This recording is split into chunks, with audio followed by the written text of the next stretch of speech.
My name's Lucian, I'm one of the test engineers here at Pt1. Hope you're all well.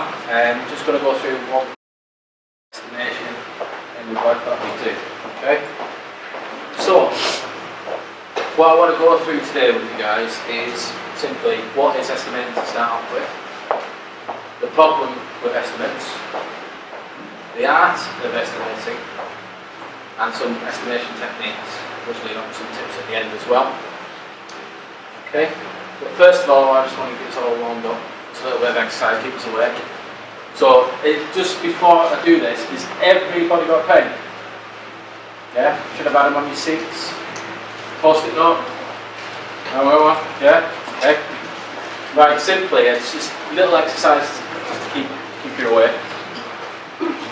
I simply just want you to write down an estimate how many words are going to be on the next slide. And you've got 20 seconds to do that. Okay? Ready? Go.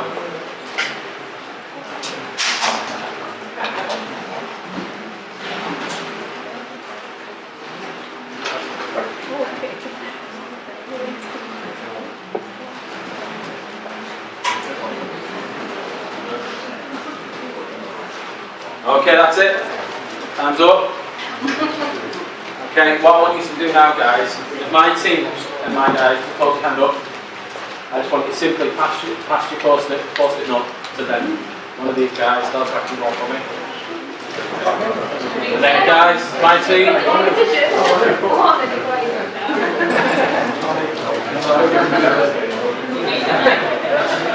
My guys, can you just hand it to Tom to finish?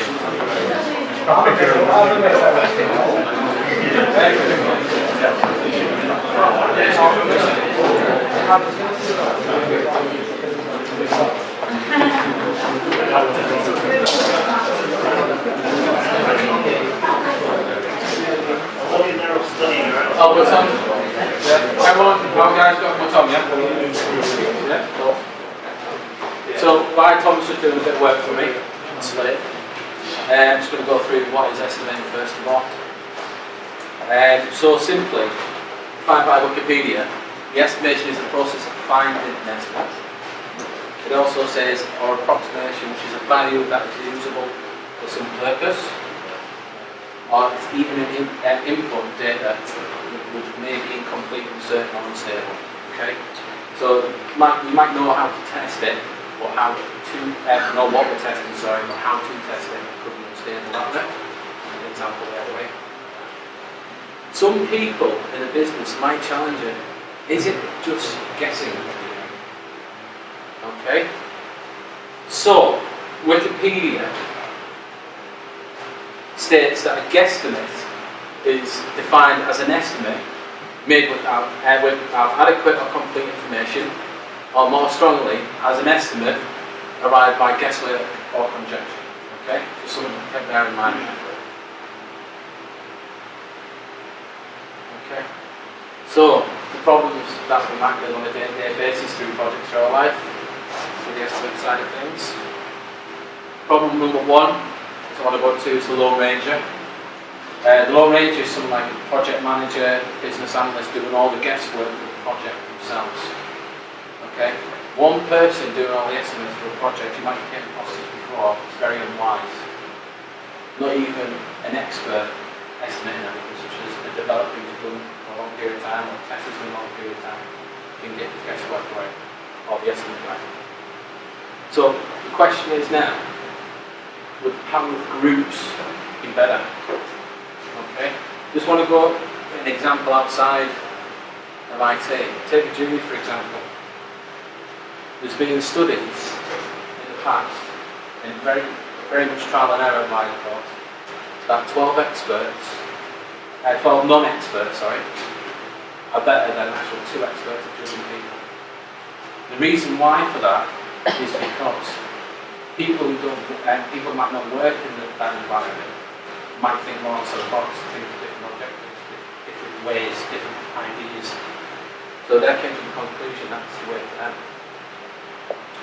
There are different methods to support this out there as well. But I just want to talk about 2 today, but if you want to research more methods such as group estimation, you can do it. But two methods is one to talk about first is the Delphi method. Anyone heard of this? Delphi method? No hands? No? No? Okay. Well, basically, it was developed in 1944 to estimate the impact of technology of war. Okay. What happened is the facilitator, so a person, sent a questionnaire to a bunch of experts. They all received the questionnaire, filled it in anonymously, and then sent it back their results to that facilitator. What then the facilitator did is gather all our information, put it in a summary report, send it back out to these experts, and they had the chance to then re-estimate their findings or stick with what they originally had. Okay? That's one method. The other one's the wideband Delphi. Has anyone heard of the wideband Delphi? Probably more commonly used these days. It's very similar to the Delphi method. But with the wideband Delphi, it's more collaborative. So you have such things as kick-off meetings, estimation sessions, and also task breakdown sessions. So if you're working Agile at the moment, you've probably heard these your planning sessions for your task breakdown, your guru and your backlog, sprint look ahead, whatever you want to call it. Different terminology for that one. There's your estimation sessions and your kick-off meetings. We call them the thing when we have kick-off meetings or sprint zero meetings. So it's very similar to what we use today. And these two methods are actually used by a lot of people in today's world as well. So if you want to go away and research more about that, you can do. Or you can speak to us at the end about our team as well. There to show as well. So, going back to our estimation. After this, so hopefully Tom has managed to add it all back in. So then, I'm almost there. I'll do 15, yeah? Right, can you first of all just shout out a few? 226. 226. 300. 300. 268. 268. 250. Yeah. 470. Yeah. 133. Right. 300. Right. 147. Yeah. 200. Yeah. 185. Yeah. 127. Yeah. 45. 45. 242. Right, no, yeah, I think that'll be enough. 226, 265.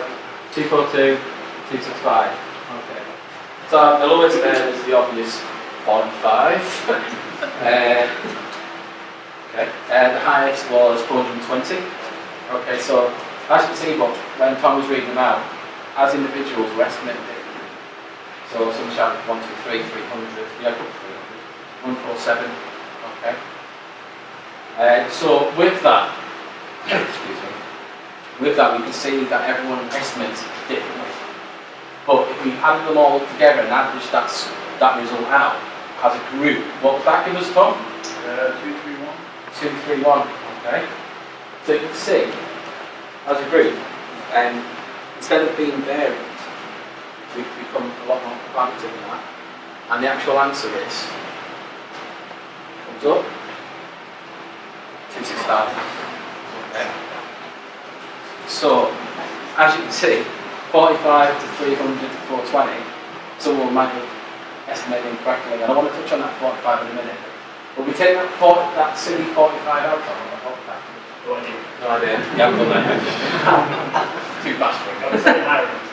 It would be higher, it would be probably more closer to 265. I want to touch on that 45 in a minute as well. The overall average is 239. 239, right, okay. So you can see we're quite close to it as a group, more than some of the things would be individually estimated. In my opinion anyway, there was a 420 there, the lowest was 420. Okay. So just going back to the problems of estimation, the next one is the wrong ranger. As an example, the 45, that was quite low. How many words on the page? I would have guessed, but that's just me. But just touching on this, some things do require expertise. Okay, so in our line of work, wrong range could be someone like a business analyst or a project manager themselves. Going back to the wrong range, touching on a bit estimating this. So we just need to take that in consideration, because you wouldn't just take it from an outside point of view as well. You wouldn't ask a window fitter or a window cleaner to estimate how long it's going to rewire your house, would you? So we need to take that in consideration as well. Okay. Basically, problem number 3 is estimation is really hard. What we try and estimate in ourselves is ideal time. So what we don't take into account is all the interruptions what we might get on a day-to-day basis, such as coffee breaks. Oh, you went for a coffee break, you're chatting to your mate. Your mate might come over at work, chat to him. How was your weekend? And then you get a 20-minute conversation. So we just need it. Our manager might come over with extra work all the time. He doesn't. But also as well, when we estimate, we tend to estimate in time. Ourselves as being students is for this as well. We have to think about the time it's going to take to do the task, and not the task itself. So we need to bear that in mind as well. So think about the task we're estimating on to give your estimation. And simply it's used as sort of a temporal estimation. Okay? This I always struggle with this guy's name, so I'm going to get Friedrich's law, or Friedrich's law. Basically, he did a study, and what he said is short intervals tend to be overestimated, and long intervals tend to be underestimated. And what I like about this statement here is that word right there, retrospective. No matter how many times we've done it, we still get it wrong. Okay? And there's been many, many people who scored that one. Problem number 4, when we give an estimate, when we're working with our business, third party, anyone like that, ask them for an estimate. We'll treat this deadline. Yeah. So we've just got to be careful about that as well. Sounds bad, all the problems. What can we do to fix it? This is where I want to just touch on the art of estimating. Okay? Do we want to estimate in time? Do we want to estimate by effort? Is anything we can use to estimate? For me, the answer is simply no. What we want is rate. We want relative, arbitrary estimates. Relative meaning, relative meaning something that we've used before to estimate with, such as a user story in the past. Arbitrary, something random, something not related to anything else, what we can estimate with. So there's I don't know how millions is over exaggerated, so there's lots of estimation models we can use out there. However, what I want to touch on is just one today. It's called Fibonacci. Anyone heard of Fibonacci? Yeah, quite a lot in the room, probably used more commonly than anything else. For the ones who don't know, Fibonacci was a super geek back in the Middle Ages. Really good at maths. He didn't invent this sequence, but he modified it.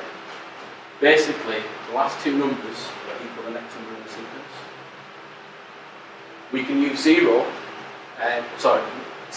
basically is less complex, less unknown, so we know how to do something. We know how to test something, we know what we're testing.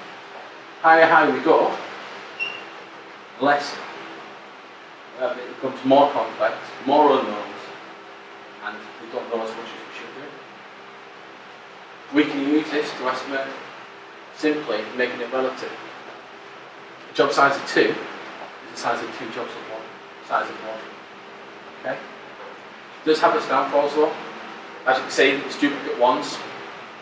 Okay, and higher we go, the numbers get exact. So can we use this on a modified scale? That's the question. Has anyone heard of the modified Fibonacci? Just one person in the room? Yeah, okay. So the modified Fibonacci is very similar, but the higher we go, the more random the numbers get. So that means we can use this for more. So the higher we go, higher complex, more unknowns we go, the higher we go as well. Question mark if you don't have a bloody idea what you're doing. Okay. So you might know this as well as story points. You might have seen it as story points before. Say our gut feel for a sprint. We've got our backlog, we've estimated our norm. We're going to say we're going to pick an end in a 5. We feel as a team we can achieve a velocity of 13. Okay? But remember guys, what did I mention before? Don't bullshit. We don't know what's going on. This is just a guess, we're going to get it wrong. We start a project. So, we actually start with one of our sprints, our first sprints to kick it off. At the end of it, we were right. We got velocity of 13. We achieved our goal. Okay? So we can actually use this now to estimate how long our backlog's going to take, our project, our work. So if we say our velocity is 13, we can say it's going to take 6 sprints to do the work of what's being assigned to us. Okay? However, as we go along, so we start sprint 2, we say our velocity is increased to 15. So we've learned from what we've done, and we've actually got better. Okay? So we can re-estimate how long it's all going to take. So we say velocity is going to be 15 from now on. That means we're going to do it in 5 instead of 6. So now, at this point, we can tell people. We went through a couple of sprints, maybe you want to do after the first sprint, do after a couple of sprints, maybe tell people. See some people shaking their head now. But we can give them an idea. We can tell people, again, remember it's only an estimate, so it could change. And as we say, we're using the average estimate that we just went through to build a project plan, roughly how long it's going to take. Okay. So next of all, just want to go through some techniques. You might have used these before in the past. We've got t-shirt sizing. Very similar how you would use extra small being less complex, more accurate. How we go, you might want to add on more triple XL, quadruple XL to you guys. The more high we go in t-shirt sizes, more complex it will be, more unknowns are going to be. Plan and poker, just use the modified Fibonacci, just with an extra value of half. Okay, has anyone heard of plan and poker before? Quite a common one as well. Just because I didn't see some hands up there, I just want to go through it. Plan and poker, how it works. So your team, or your group, or your project team, sit in the room, bunch of cards with values on. Your product owner, usually, could be your business analyst if you don't have a product owner at hand, or it could be your project manager itself. Read out the acceptance criteria from the user story, gives you a chance to ask any questions, give more detail about what the solution is going to be. Then everyone everyone starts with the card first down, then hold up the card, on their opinion, their estimate how big that task is going to be. Okay? Then if you do, usually sometimes, or probably most of the time, someone might estimate higher than you, someone might estimate lower than you, so they can rediscuss the user story, get more information. You might want to ask questions like, okay, I don't know how to test it, how can I test it? Alright, yeah, I do know how to test it. I'll re-estimate. So you get a chance to re-estimate, choose a different card, or stick with your own card again. Similar to the delta method of the way. Okay. So other agile estimation techniques we've got on there. We've got the bucket system. So the bucket system has got your own pot for different parts of the project team. So you might have system testing, automation testing, development, unit testing, little pots. Each expert goes in, estimates how big the task is, and then round it up together and that's a story point on the user story point. Dot voting, very similar to the bucket, you have different sections again, how long it's going to take. Everyone goes up with a pen, the number of dots on, add them all up, that gives you your estimation points. Divide until maximum size or less. So everyone on the team agrees a user story maximum point for a user story, so you might say 13. So but then if you estimate all the estimation comes together, it goes to 20. You might want to start breaking that user story down into smaller chunks until it hits that maximum agreed by the team, or it's actually less than that. I've actually tried this recently on one of my projects and it kind of worked. Everyone was a bit hazy about it, but actually no, everything gets better over time. Estimation tips, big one, try and avoid overtime. The reason is because it can impact on your velocity. The more work you do on your planned time, so you plan a certain amount of time, if you do over that, you're actually impacting your velocity negatively. Okay? If you have to do overtime, it's inevitable, unavoidable, get whatever you worked on and take that out of.